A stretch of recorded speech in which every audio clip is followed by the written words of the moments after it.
are in our series called Under the Sun, which is a series in the book of Ecclesiastes. The word Ecclesiastes means the preacher or the teacher. Koheleth is the Hebrew word, and Koheleth is teaching us something. Today we are in chapter 5 of Ecclesiastes. So if you have your Bibles, you can turn with me to Ecclesiastes chapter 5. We'll be working through that. But Koheleth, the teacher, the preacher, he is a bit of a tour guide. And I don't know if you've ever visited another country or a special site and you paid for a tour guide to take you around and show you something. If they don't show you something, you've probably been scammed. It wasn't really a tour guide, all right? So the tour guide takes you, and they normally do two things. They show you something, and then they teach some wisdom, or they share the significance of what they're showing you so that you learn something in the process. And Koheleth is acting a bit like a tour guide for us. He is taking us on the tour bus to each stop of what people perceive to be valuable in this life. He's taking us to all the pursuits of humanity, all the vanities that we experience in this life. And he's getting off at each stop and he's saying, do you see pleasure? Well, it's actually vanity. It's actually hevel. It's actually not going to fulfill you. Do you see money and finances? Well, actually, you think that's going to fulfill you. Let me teach you some wisdom based on what I'm showing you right now. It doesn't have the capacity to fulfill you. Do you think it's going to be relationships that's going to make you happy? Well, let's stop off there, get off the bus, take a look at it, and let's talk about it and whether or not it will genuinely be able to fulfill you. And Koheleth comes to this conclusion that all the pursuits in this world are like smoke, they're like vapor, they're like mist before the sun, they're not substantial, they're not meaningful, they're not able to fulfill you in a way that only God can. How many of you know that only God can do what only God can do? Our money can't do what God can do. Our relationships can't do what God can do. Our own efforts can't do. Our own accomplishments can't do it. It's only what God can do. And so this is what Koheleth is doing. He's taking us on a tour of the vanities of this world and showing us the wisdom that is to be found in realizing the limitations of those things. You know, in many ways, those things can be gifts from God in our life, and there's nothing wrong with enjoying them. I hope you have great relationships. I hope that you have the finances to be able to provide for your family and to get some enjoyment out of that. I hope that you have all of the different things that God has given as gifts, but they are limited in what they can ultimately do. And if you're going to ask a finite thing to play a role that only an infinite God can fulfill, you're going to fall short. It's going to disappoint you. The Bible speaks about a hope that we have in Christ that does not disappoint, because other hopes do disappoint. And so that's really what Koheleth is showing us. He's showing us how these things are unable to play God's role in our lives. And here in chapter 5, he makes a stunning connection between life under the sun.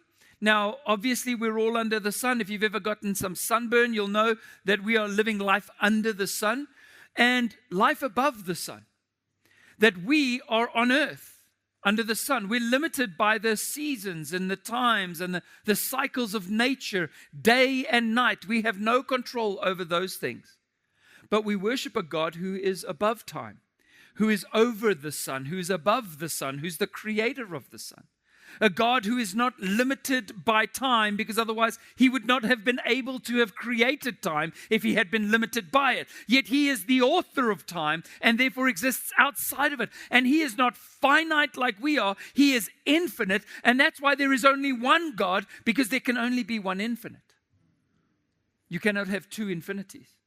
And so he is the God. He is the creator. He is the author of wisdom. He is the author of morality. And it's interesting how we as finite beings with such a limited understanding and limited perspective on life sometimes think that we can be more moral than God. Or we can be more wise than God. We read things in the Bible and say, well, God did that. I wouldn't do that.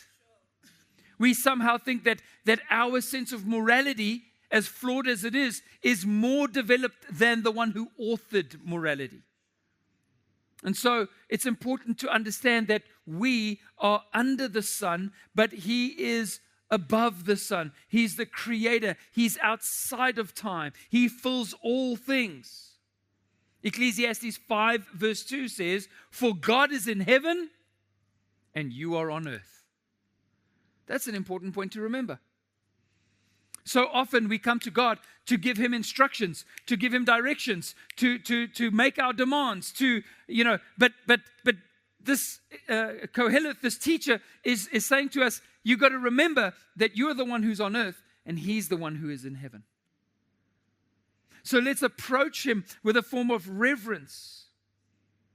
As believers, we exist at the same time in two realms.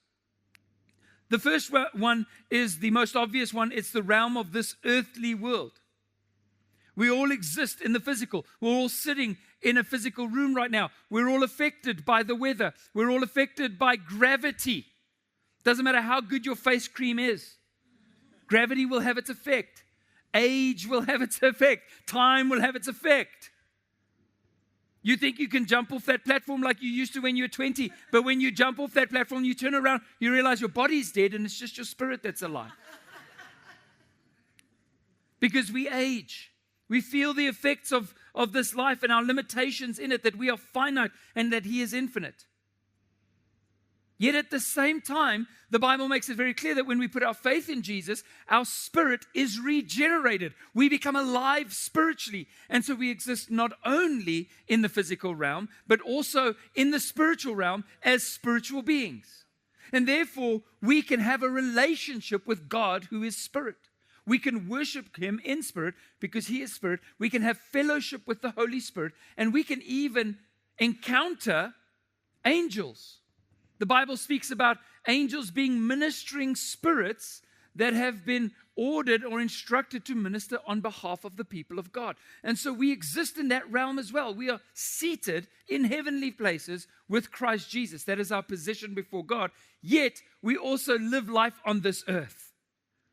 And that is a tension that we all have to wrestle with. We all feel it. That there are things that seem to be of earthly advantage, but are they of eternal significance? Do they matter in the long term? Can we actually bank on them to provide some meaning in our lives?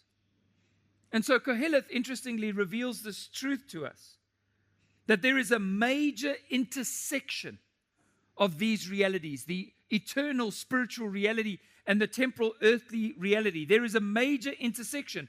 And this intersection is often found the contrast is most stark and the intersection is most vivid in two specific areas that he talks about in Ecclesiastes 5. And those two areas are the areas of our worship and, interestingly, our money. Those things can be so earthly and so tangible and so needed right here on earth, but yet what Jesus speaks about and what the whole Bible talks about is how these things, because they have such an ability to capture our hearts, also carry spiritual significance. And so they're the kind of things we have to think about.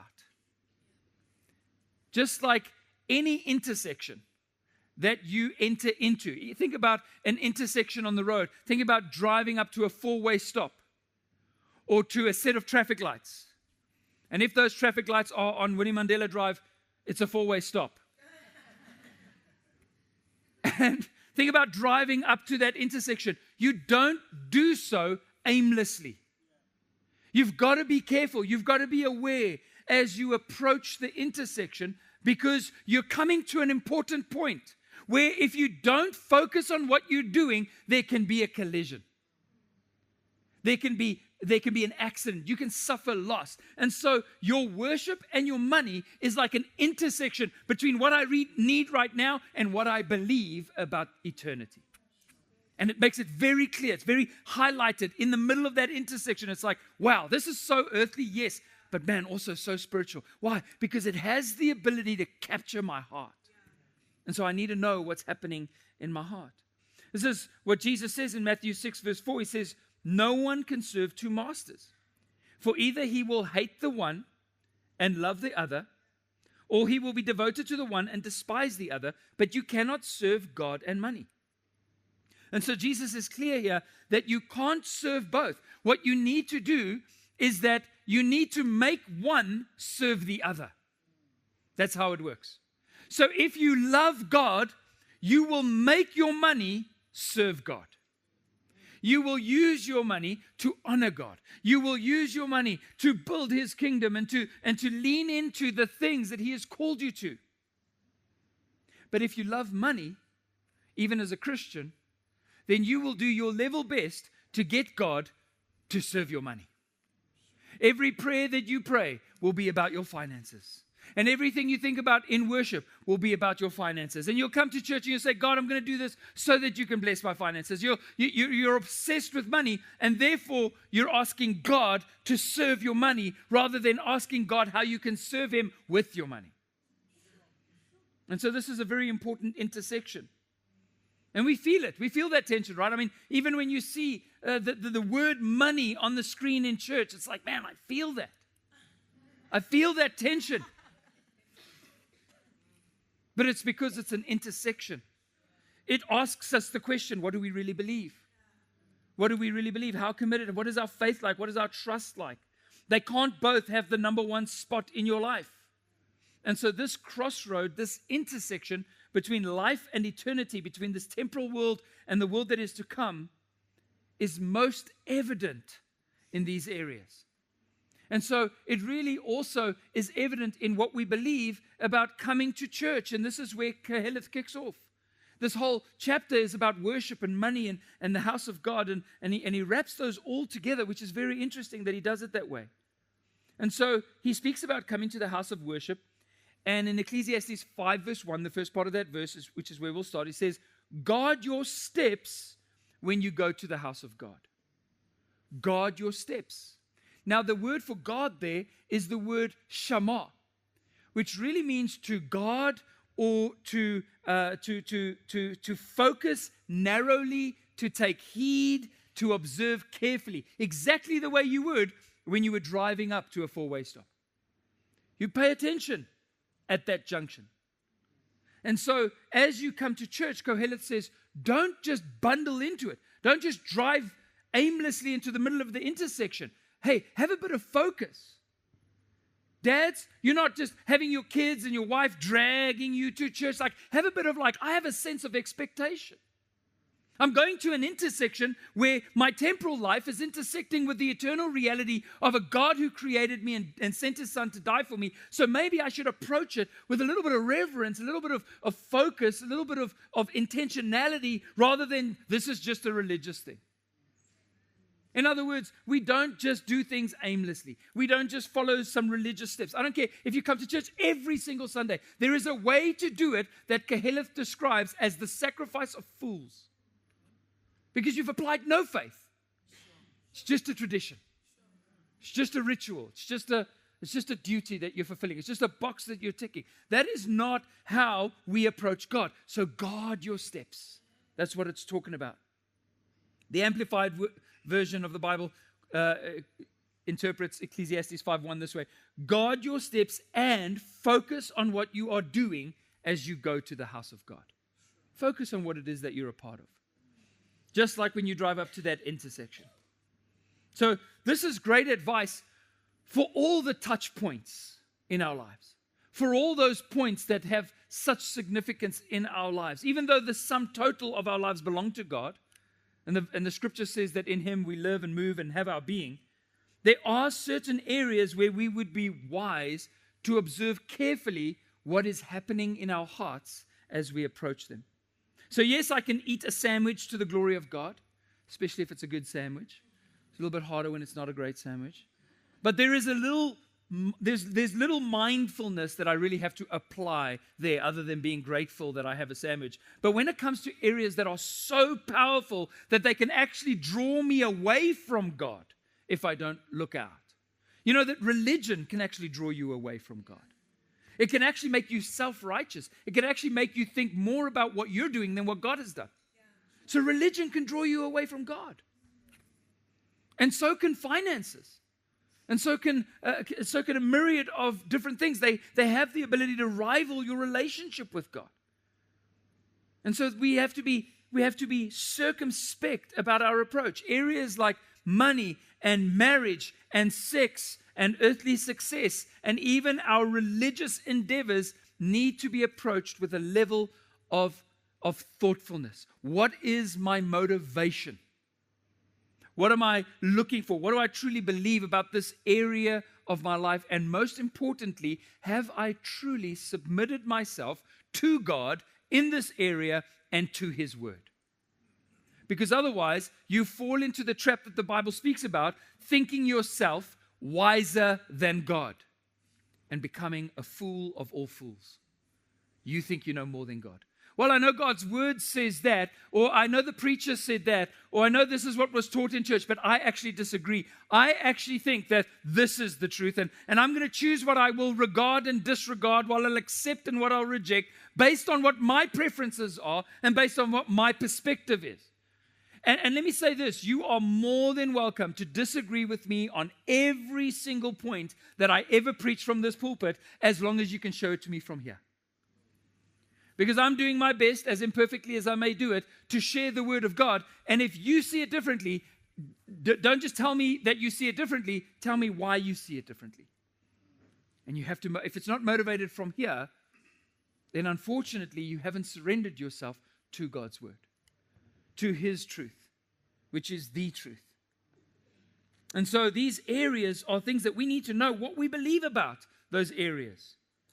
Have I surrendered myself to His word in those areas? To not do so is to skip a red light and speed straight into the middle of that intersection. And we've all felt those collisions. Hopefully, not all of us in the actual physical sense, but we felt the collision between God is calling me to do this, but really, I want to do that. God is saying that this is true and this is how I must appropriate His word, but really, I want to do something different. God is saying I must be generous as the Holy Spirit leads me, because the context here leads into our finances in a powerful way. And He says, God is telling me to be generous, but really I can think of 100 other things I'd like to do with that money. So here's the preacher's advice on what we're supposed to do as we approach these things. And I'll go through a few points here from Ecclesiastes 5. But as we read there in verse 1, he says, guard your steps when you go to the house of God. To draw near to listen is better than to offer the sacrifice of fools. Now you might say, I get up on a Sunday and I get dressed and I go to church and I even give some money and that's a sacrifice. But you know, what he's saying is that you can do all the religious things, but it's still foolishness if you haven't come here to actually hear what God says. Rather listen to Him. And the word there, to listen, means more than to hear the sound. It means to obey what you have heard. You know, the Bible says today, if you hear my voice, God over and over, Old Testament, New Testament says, today, if you hear my voice, do not harden your heart. Which means you actually did hear God's voice. But then you made a decision to harden your heart against His voice. So God says today, if you hear my voice, do not harden your heart. Do not offer the sacrifice of fools, for they do not know that they are doing evil. Be not rash with your mouth, nor let your heart be hasty to utter a word before God, for God is in heaven and you are on earth. In other words, you didn't just come here to rattle off a list of demands. Just remember that you are on earth and He is in heaven. Like a little bit of reverence for who we're approaching. Not just our list of grievances and demands and things that we want to say, but take a moment to don't be hasty. It's not that you can't utter a word, but don't be hasty.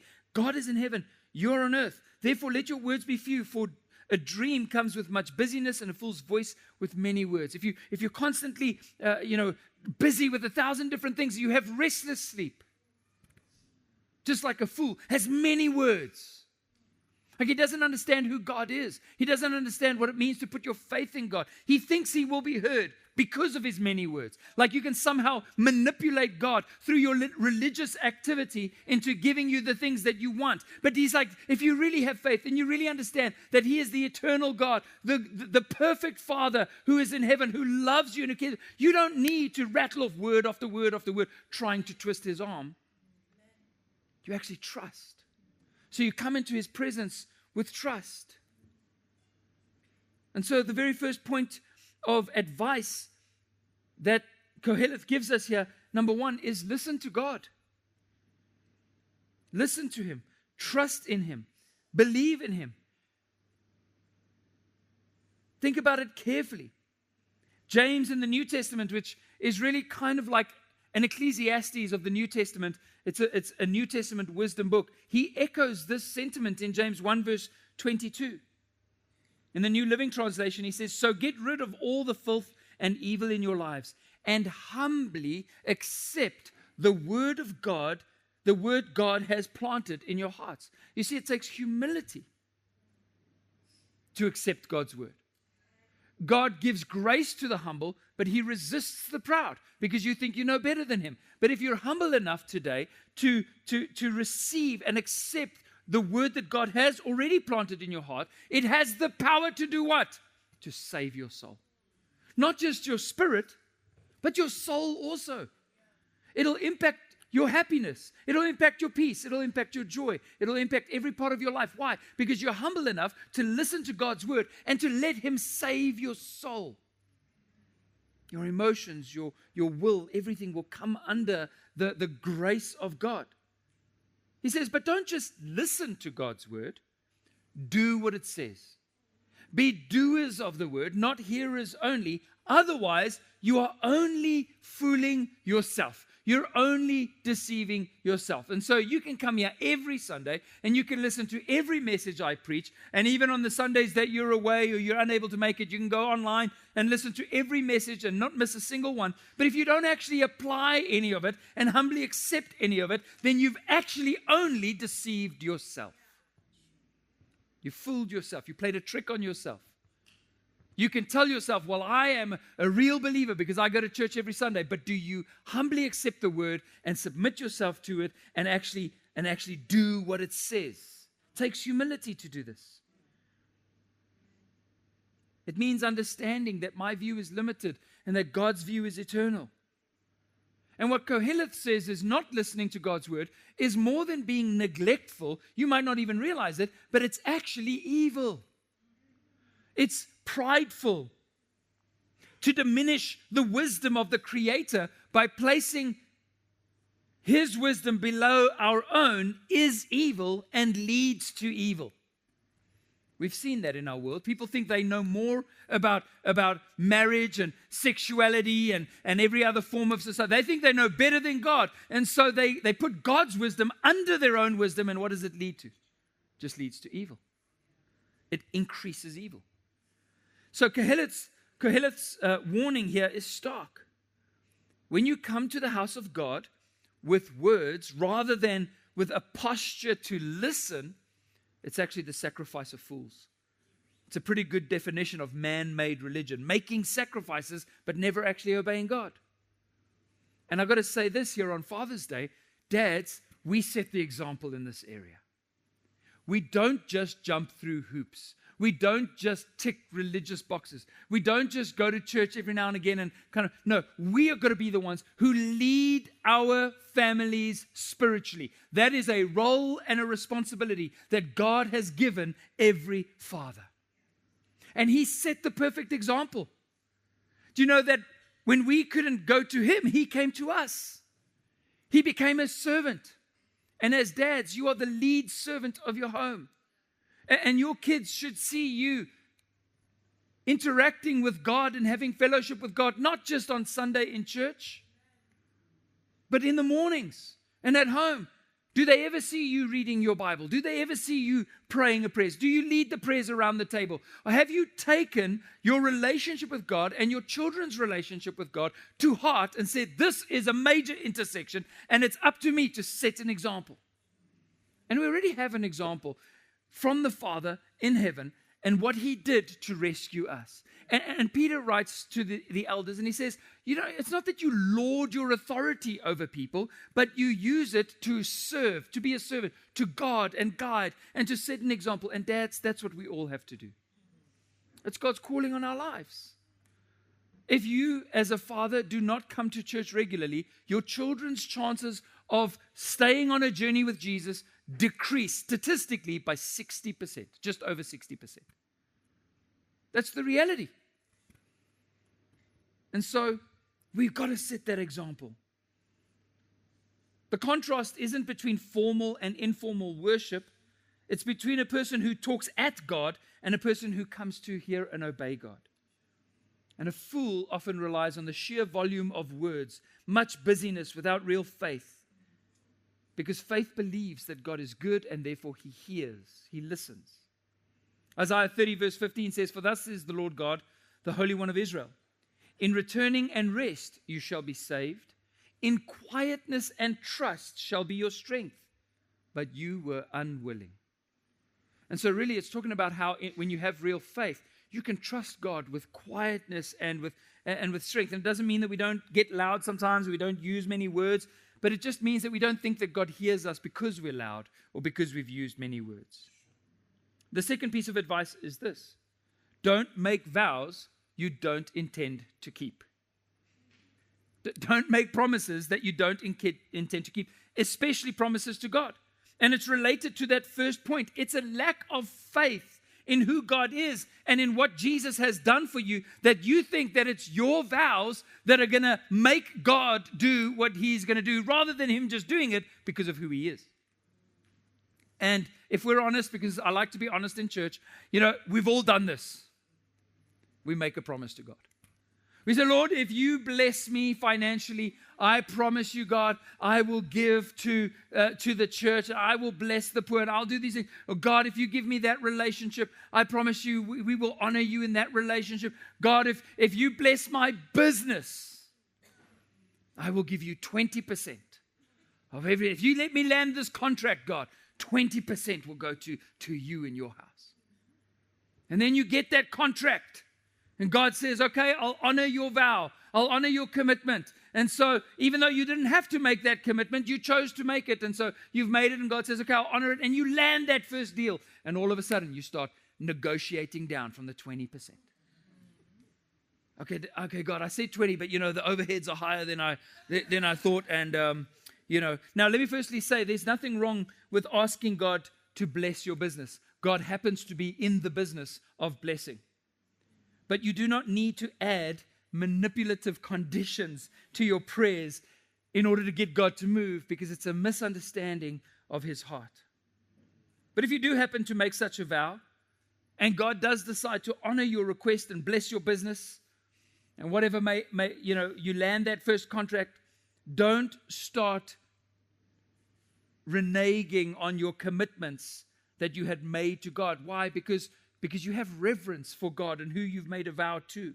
So honor the vows that you make. And this is what Kohelet says in Ecclesiastes 5 verse 4. He says, "When you vow a vow to God, do not delay paying it." So it's obviously a financial vow that was made. "For he has no pleasure in fools. Pay what you vow. It is better that you should not vow than you should vow and not pay. Let not your mouth lead you into sin, and do not say before the messenger that it was a mistake. Why should God be angry at your voice and destroy the work of your hands? For when dreams increase and words grow many, there is vanity, but God is the one you must fear." And so we're very quick to use lots of words. "God, I'll do this, and God, I'll do that, and God, I promise, and I'll do it." And then he goes, "Okay, I'm sending my messenger." And I actually laughed when I read that. Imagine you're just like, "God, 20% of my business, 20% of what I make, I'll give to you, God." And then you land that deal, and where it says messenger there, it's the word angelos. It's speaking about an angel. So imagine God just says like a heavenly debt collector. And he comes and he knocks on your door. He's like, "Oh my gosh, it's an angel." And he's like, "Yeah, I'm just here about that vow you made 2 Sundays ago about the 20%. You got the contract." And you're like, and Kohelet says, "Don't say you made a mistake. Did I say 20?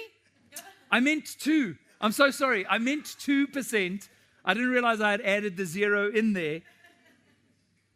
Because Kohelet says God is not neutral to that kind of faithlessness. We have to honor our commitments because we fear God. And so don't be hasty in trying to manipulate God with making all these vows and things, because God might ask you to come good on those vows. Do you really trust me? Interesting. This leads me to point number 3, which is that obedience is better than sacrifice.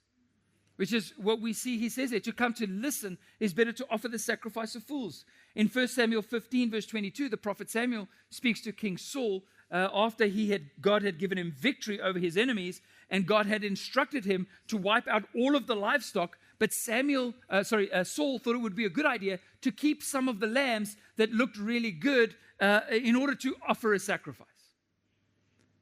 And so Samuel replies to him in verse 22, says, "Does the Lord delight in burnt offerings and sacrifices as much as in obeying the Lord? To obey is better than sacrifice, and to heed is better than the fat of rams." And so God would have preferred, rather than looking at those lambs and saying, you know what, I can keep these lambs, even though God told me not to keep these lambs, because I'll use these lambs to honor God. How many of us have used that logic before? Hey, I know I'm not supposed to do this, but you know what? At the end of the day, I'll do this, and then I'll honor God through it. And so I can justify the means, by looking at what I hope to accomplish in the end. And so you say, "Oh, God, I'm actually doing this for you." And so Samuel says very clearly, what do you think God prefers more? For you to come up with some elaborate scheme for how you're going to honor him in the future, or just to listen to what he says? Do you think he delights in sacrifices without obedience? No, he wants you to trust in him. And so that's exemplified through our obedience, through our actions. It has to look like something. Koheleth is describing the same man that Isaiah describes, and this is a verse that Jesus himself quoted about the people of his day in Isaiah 29:13. It says, "This people draw near me with their mouth, and they honor me with their lips, while their hearts are far from me." So you could do lip service on a Sunday morning, and you could say, you know what, I'm going to do this, I'm going to do this, I'm going to honor God, but you don't really mean any of it. They honor me with their lips, they say all these nice things, but their hearts are far from me. And again, James corroborates in the New Testament, in James 2 verse 19, saying, "You believe that there is one God, you do well. Even the demons believe and tremble. But do you want to know, O foolish man, that faith without works is dead?" And so what it's saying is, if you really believe, there would be some fruit. There would be some evidence to that faith. It would make you make some decisions that you wouldn't otherwise have made. Why? Because you believe in God, because you realize this is an intersection. And so even though it might not make sense to my friends, and it might not make sense to the world, and it might not be a logical thing to do according to my financial planner, you know what? I'm going to do it because I have faith, and faith demands action. It produces action.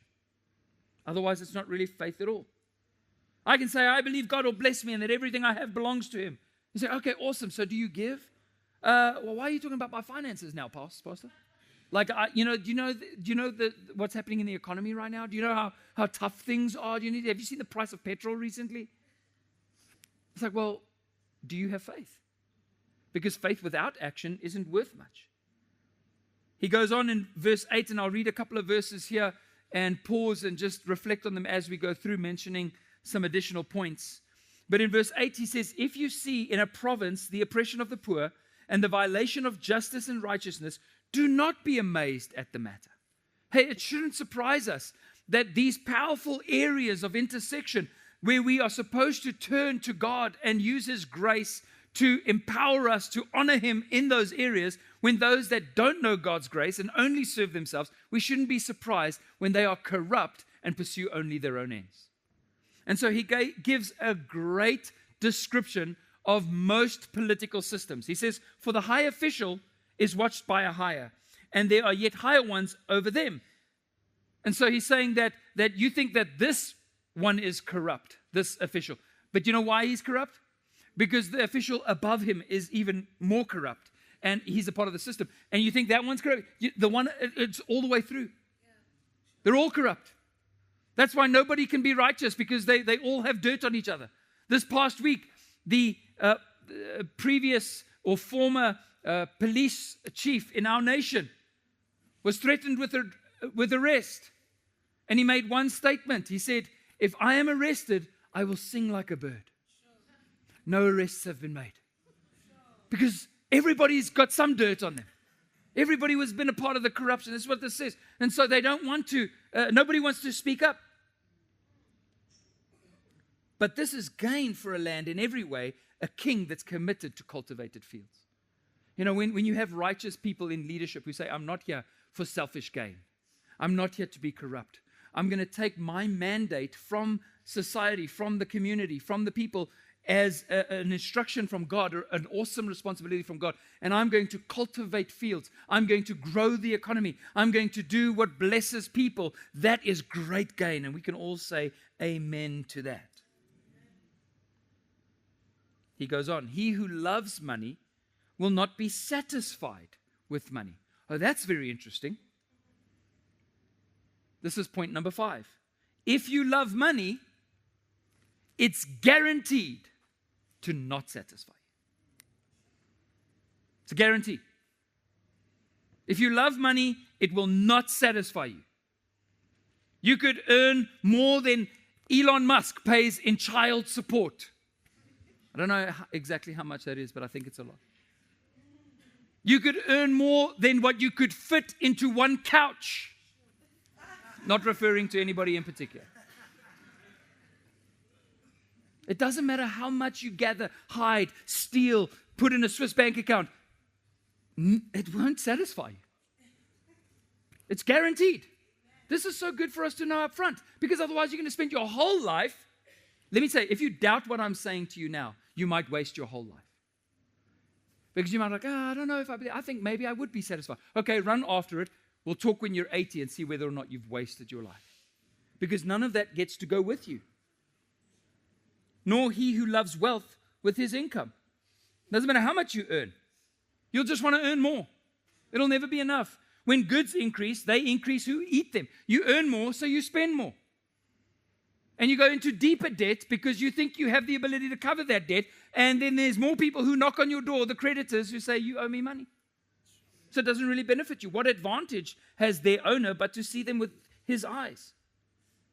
But instead, sweet is the sleep of a laborer, whether he eats little or much, but the full stomach of the rich will not let him sleep. In other words, if you can just work with honest hands and be content with what you have and the job that God has given you. And I'm not saying that we're not ambitious and we don't trust God to help us grow in our careers and earn more, but we don't think that those things are going to satisfy us. We do it because we're good stewards of the gifts and the talents God has given us. But whatever your level is at today, understand this. Honest work with honest hands, whether you're able to put a lot on the table or a little, is better than having a full stomach and not being able to sleep at night. It won't satisfy you. Eugene Peterson, I love this. He calls it a salary of smoke. A salary of smoke. It's hevel. It's mist. It's nothing. He goes on, there is a grievous evil that I have seen under the sun. Riches were kept by their owner to his hurt, and those riches were lost in a bad venture. So what people do is they save and they save and they work hard and they toil and they keep these riches and then they make one business deal and it's all gone. It's all gone. All that toil, all that hardship to lose it in one foul swoop. This is point number six. Riches are fleeting. The economy is so fickle. You hear about a fluctuation in the economy, there's a war that breaks out somewhere, and there's this happening, the stock market crashes, whatever, and what people had spent their whole lives saving up and working towards. Every hour they neglected family, they neglected God, they neglected relationships. It was all about the money. Bam, it's gone. That's the truth of riches. And he is a father of a son here on Father's Day, but has nothing in his hand. As he came from his mother's womb, he shall go again, naked as he came. He shall take nothing for his toil that he may carry in his hand. You don't get to take any of those things with you. You don't get to drive your car into heaven. You don't get to pack your clothes. You don't get to take your nice watches. You don't get to do any of that stuff. You just got to understand that. It's not going with you. You came in naked. You're leaving naked. This is also a grievous evil. Just as he came, so he shall go. And what gain is there to him who toils for the wind? Moreover, all his days he eats in darkness and much vexation and sickness and anger. Like you actually impacted your own health chasing that wealth. You're constantly vexed. You're constantly anxious because you always have to make it to the next level and just get that little bit of extra money. And he's saying, it's wind. It's hevel. The fleeting nature of riches. You can live in the biggest house in Steyn City or Dainfern, Blair Athol, Helderfontein. We have people from, all of those estates here. But you know what? It won't safeguard you against the realities of life.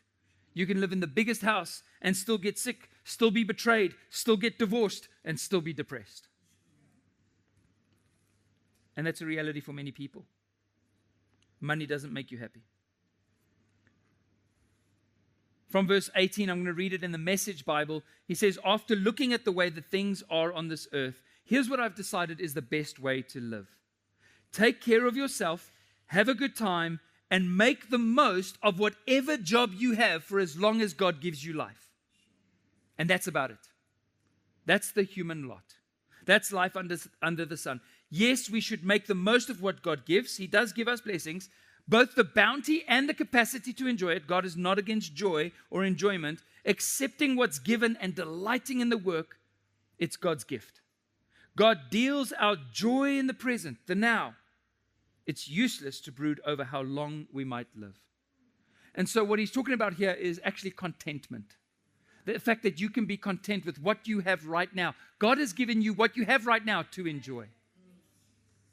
We were watching that video, the welcome video before, and I saw that we now have a discovery room where people can actually sit around tables and we can do discovery. Do you know for how many years we did discovery on a little patio or upstairs there or in front here or any little space we could find? And I turned to my wife and I said, we have a discovery room.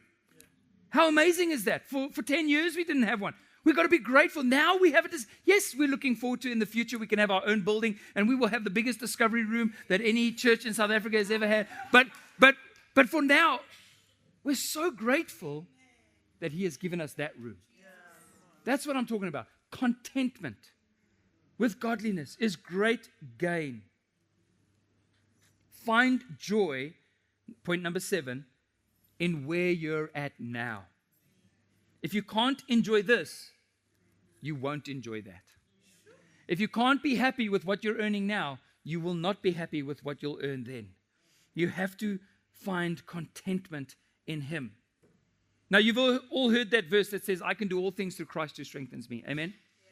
And you've applied it in many different ways, but the context I love because it actually relates perfectly to this point in Ecclesiastes 5. Paul is talking about finances in Philippians 4, specifically the contributions that have or have not been made towards his ministry. He's talking about the people and their giving. And so in Philippians 4:11, he says, not that I am speaking of being in need, for I have learned in whatever situation I am to be content.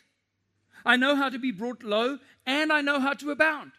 Let me tell you, this is a superpower. Yes, we need to know how to deal with sleeping on a concrete floor as much as we need to know how to deal with sleeping in the presidential suite. And do you realize that both of those are equally dangerous for your soul? Because you can become prideful in the presidential suite and you can become discouraged lying on the floor. And neither of those are God's will for you. So you need to know how to deal well with a king-size bed and a concrete floor. And that's what it means to be content.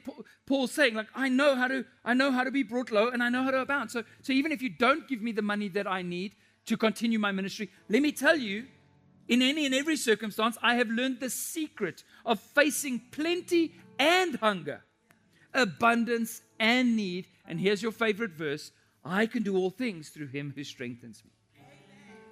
So sometimes if you're sleeping on that concrete floor with a pillow and a blanket, you can do all things through Christ who strengthens you. He gives you the ability to be content. This is so important. This is how he continues in verse 16. He says, even in Thessalonica, you sent me help for my needs. Once and again, you sent me finances. He says, not that I seek the gift, and this is so important for you this morning, but I seek the fruit that increases to your credit. I have received full payment and more. I am well supplied, having received from Epaphroditus the gifts you sent. Here's the thing. Previously, in Ecclesiastes 5, Koheleth calls it a sacrifice of fools. But when you, in faith, give to the mission of God, listen to what he says. He says it's a sacrifice that's acceptable and pleasing to God. I trust God. And there's an intersection. I could hoard my money for myself and have an earthly life, or I can have a kingdom vision and I can be generous towards it. And if I do so, God sees my faith and it is acceptable and pleasing to him. So giving is really an extension of worship. When you give, fruit abounds to your account and you make sacrifices that are pleasing to God. God will bless you as a result, and he intends for you to enjoy those blessings. He's not against you enjoying the good things he's given you in this life. Final verse as I close this morning. I think that when it comes to the New Testament and it comes to giving, this is probably the most important verse. 2 Corinthians 9:5 says, "So I thought it necessary to urge the brothers to go on ahead to you and to arrange in advance the gift you had promised." So that's some great context. They actually promised Paul that they were going to give towards his mission. And so he says, you know what I'm going to do? I'm going to send the messenger. Now, don't you tell the messenger you made a mistake, so that it may be ready as a willing gift, not as an exaction. The point is this: whoever sows sparingly, this is where faith comes in, will also reap sparingly, and whoever sows bountifully will also reap bountifully. Now, the difference between New Testament and Old Testament giving is that in the Old Testament, it was a command. And if you did not follow the command to give, you were cursed. Your finances would be cursed. But if you obeyed the command, you would be blessed. In the New Testament, there is no curse, but there is still a blessing. The blessing remains. God's not going to curse your finances, but he could bless you. You could be more blessed than you are right now, because it's very clear: if you sow sparingly, you'll reap sparingly. If you sow bountifully, you will reap bountifully. Now, you have to choose. You either believe that word or you don't. Each one must give, not under compulsion, not reluctantly, but as he has decided in his heart. Guard your steps as you come to the house of God. Make decisions. It's intentional. Why? Because God loves a cheerful giver. Somebody who has so much faith in him that they love to be generous like he is. And look at the promise here. God is able to make all grace abound to you, so that having all sufficiency in all things at all times, you may abound in every good work. In other words, if you trust God in this way, he will bless you. Why? So that you can be a blessing. So that you can be a part of his good work. And so giving was never about the money and always about the worship. It was always about the faith. It was always about the trust. It's that intersection. It's something that can be so earthly, yet so spiritually significant. And it's also about deliverance. Being delivered from greed in your heart, from hoarding, from finding security in your wealth. And it's about enjoyment. It's about joy and God blessing you to enjoy the good things that he has given you in your life. The joy of being blessed and the joy of being a blessing to others. And if we will humble ourselves and accept his word and put action to our faith, guess what? We will be blessed and we will sleep well at night. Amen? Amen. Won't you stand with me this morning?